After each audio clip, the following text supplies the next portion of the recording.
Good morning, guys. Good Wednesday to you all. I hope you're all well. I hope your families are all well.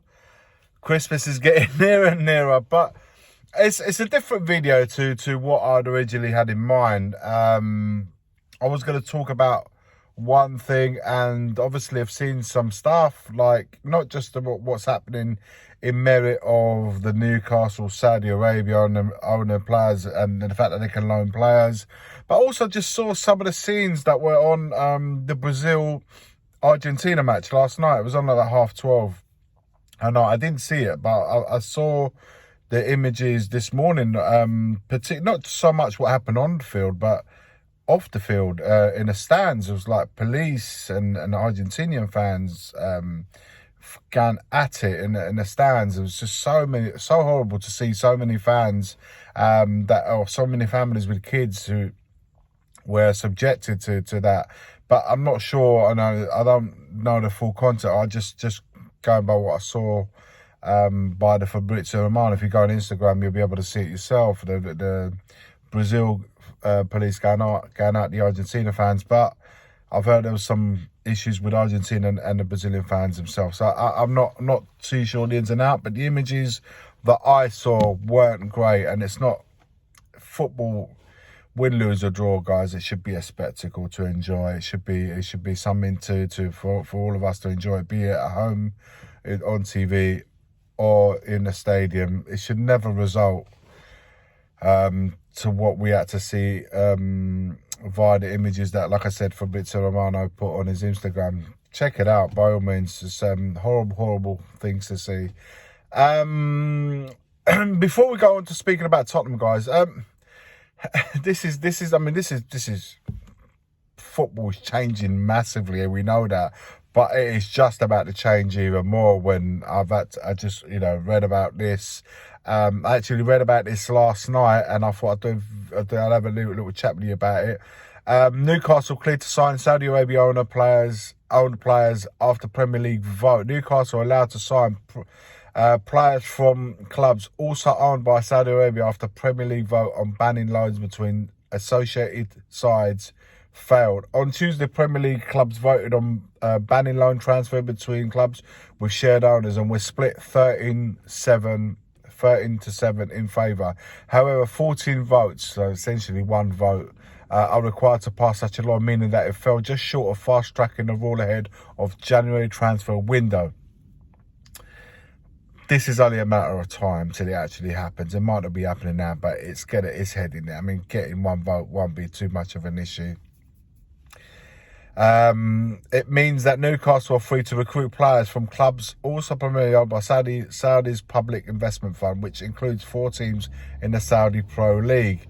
The PIF have majority stakes in the big 4 Saudi Pro League sides: Al Ittihad, Al Ahly, Al Nasser, and Al Hilal, whose players include Karim Benzema, Mahrez, Cristiano Ronaldo, and Neymar.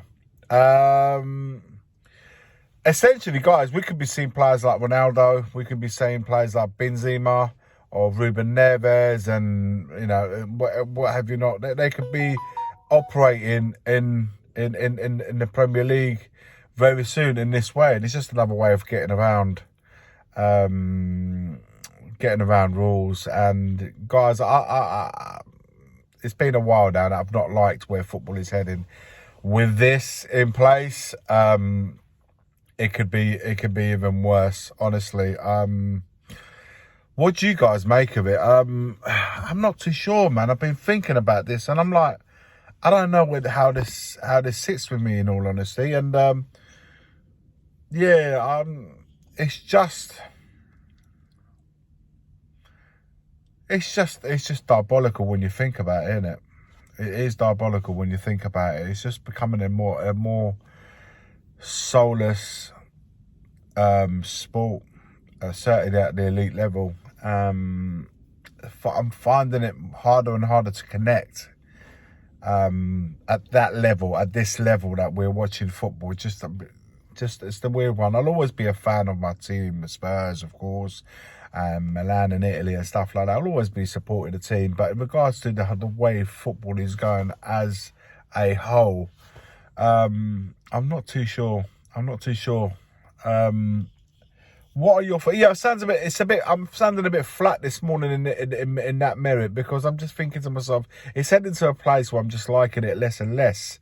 Some of you guys that watch this videos are my age or a little bit older would understand it probably a little bit more what I'm saying. That's not to say that the youngsters don't, but I'm just saying when you're the age where I'm at, you've known what got you into football compared to what it is now, and you've seen two different sides of it, completely like gone in a crazy direction. To say the younger ones have probably grown up more into this world, so probably don't have no thought of their own. They don't have that conception of what it was like, that perception rather, of what it was like